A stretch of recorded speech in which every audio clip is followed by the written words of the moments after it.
Jump now.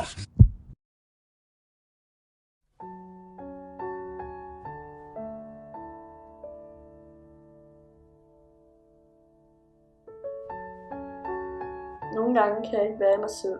Jeg kan til tider blive helt låst og fanget indeni, når sygdommen tager over, og stemmerne fortæller, hvad jeg skal gøre.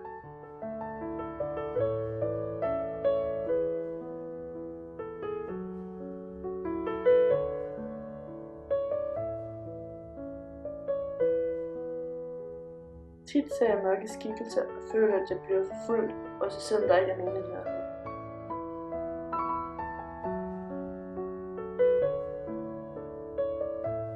Mange bukker under for sygdommen. Cirka 50% af de skizofrene prøver at begå selvmord.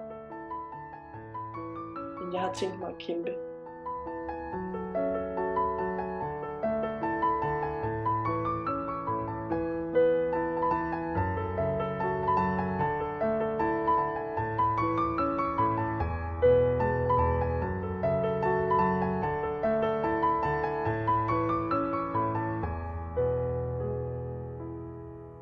Men nogle gange kan det at kæmpe godt være svært.